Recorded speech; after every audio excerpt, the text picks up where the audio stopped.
Bueno, hola muchachos, hoy voy a hablarles de los sueños que tuvimos mi esposa y yo, ella estando en Colombia, yo aquí en Estados Unidos, con horas completamente diferentes, pero cuando, sin saberlo, porque yo sencillamente llamé a contarles el sueño, ella me dijo, tengo que contarte algo y me contó lo que ella se soñó, pues obviamente muchachos que al unirlos sabemos que estábamos en el mismo lugar y ustedes se van a dar cuenta de eso. Este mensaje va a tener mucha reflexión y yo sé, estoy segurísimo que va a volver a encender las alarmas acerca de su vida espiritual, así que escúchelo atentamente, ore si quiere antes de, para que sea Dios quien le revele, ¿ok? Entonces, dicho así, yo sencillamente voy a leer porque Andrea lo escribió y yo también lo escribí. El de Andrea. Cabe aclarar que Andrea no sueña. Ella es muy difícil de que se sueñe algo o de que lo recuerde. Sin embargo, cuando se levantó y se puso a orar, el sueño se le vino tal cual, o sea, con toda la claridad, sí que lo recordó todo. Dice así: estábamos en una especie de cabaña. Aquí nombra 3 familiares, pero yo voy a omitir los nombres, porque uno de ellos a mí se me mostró que se quedó, en mi sueño se quedó. Entonces Edwin, o sea yo, bueno, ella estaba, y otros familiares, ok. La cabaña era como en un espacio abierto donde había mucho campo.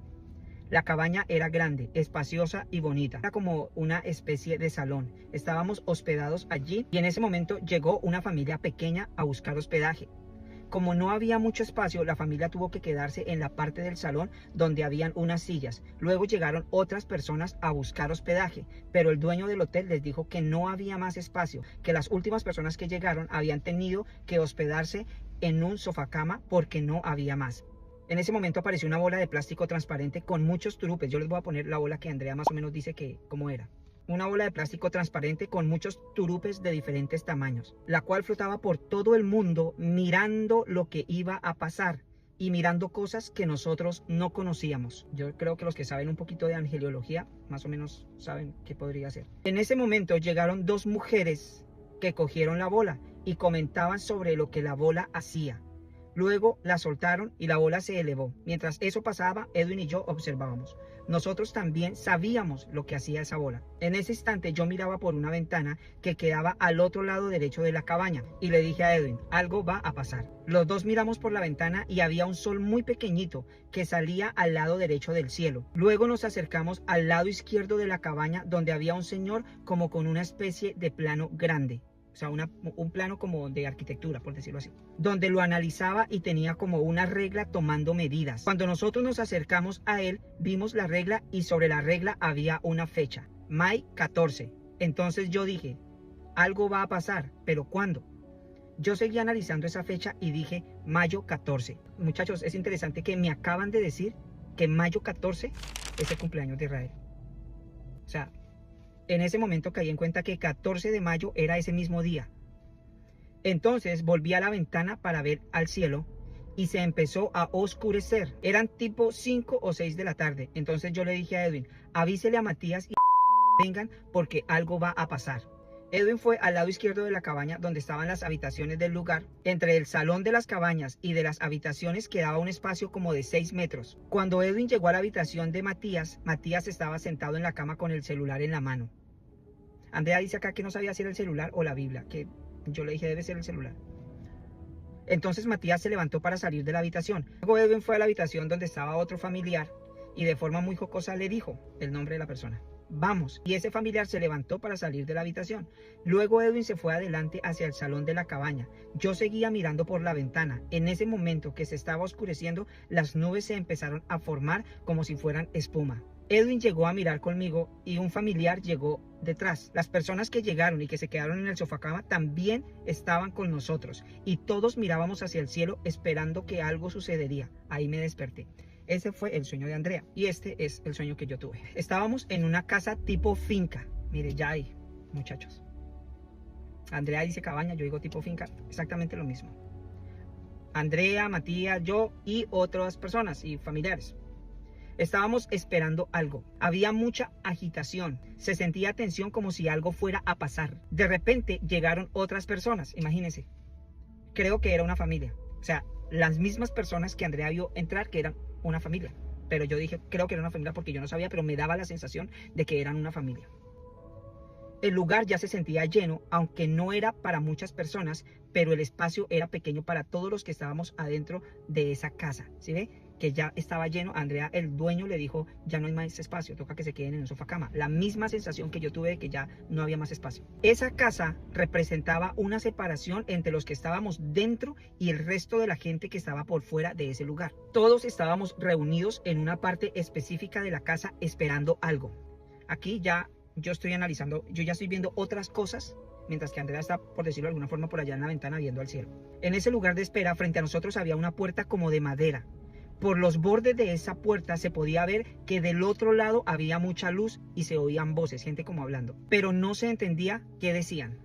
De pronto se nos dio conciencia de que lo que estaba detrás de esa puerta era el cielo y el trono de Dios. Existía un tipo de nerviosismo muy extraño, pero nada comparado a lo que hemos sentido antes. Supongo que esa fue la emoción cuando yo fui a llamar al familiar de que saliera de la habitación. Supongo que esa era la sensación que yo tenía, ¿no? Esa sensación. Luego se nos dio un poco más de conciencia y supimos que lamentablemente no todos los que estábamos ahí, aunque estábamos adentro de la casa, no todos podríamos pasar por esa puerta para entrar al cielo. Esa parte es muy triste, muchachos, de verdad. Pero Jesús lo habló. Él dijo que no solamente iba a separar a los lobos de las ovejas, sino a las ovejas de los cabritos. Y esto es aquí otra separación. Y es triste. Cuando comprendimos eso, hubo tristeza. El nerviosismo creció. De repente se abrió la puerta y salieron unas mujeres. Yo conté como 2 o 3 mujeres. Andrea vio 2.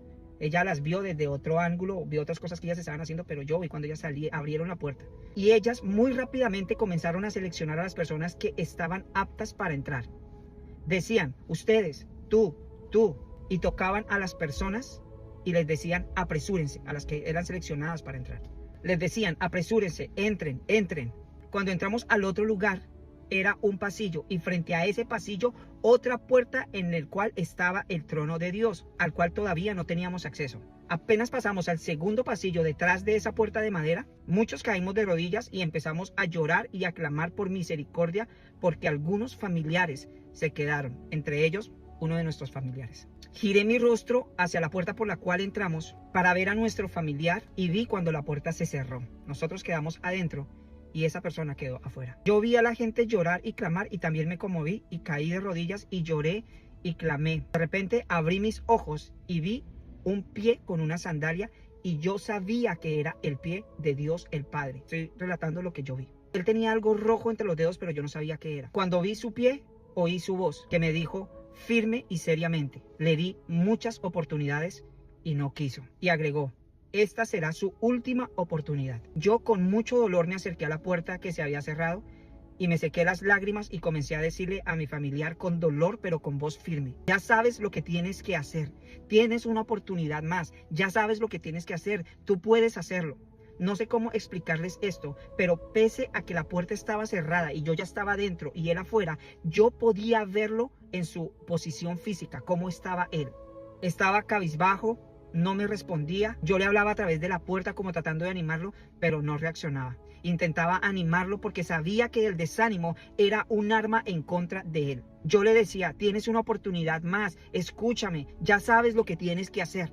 Aunque estaba del otro lado, yo también podía ver cómo otras personas, entre esos unos que siento que eran esposos, se apresuraron a salir de esa casa porque ya no era seguro estar ahí. Tenían que resguardarse porque les venía una gran persecución. Todo eso lo experimentaba y lo sentía durante el sueño. Pero mi familiar no se movía. Yo estaba muy triste porque ese familiar se había quedado sin ninguno de nosotros. Prácticamente estaba solo. Mientras yo le hablaba desde el fondo de mi corazón, Jesús vino y puso su mano en mi hombro y con mucho amor me dijo, dile que resista, que se mantenga firme hasta el final y que si lo hace justo antes del dolor, yo lo tomaré. Más o menos puedo entender, muchachos, que justo cuando ya venga lo más duro, el alma de la persona va a ser rescatada y pues el cuerpo sí va a ser pues herido, pero es lo que yo sentí.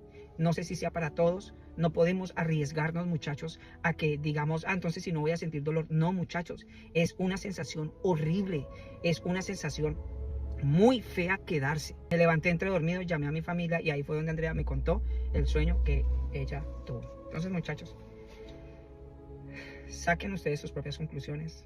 Yo sé lo que son los sueños para mí y creo que esta semana o no sé, ya hemos recibido muchas lecciones de la importancia de los sueños. Entonces, muchachos, otra vez enciendan sus lámparas. Otra vez, muchachos, recárguense de aceite, estén conectados con Dios y no esperen hasta el 14 de mayo, que no sabemos qué es lo que va a ocurrir, pero sabemos que es una fecha importante, ¿ok?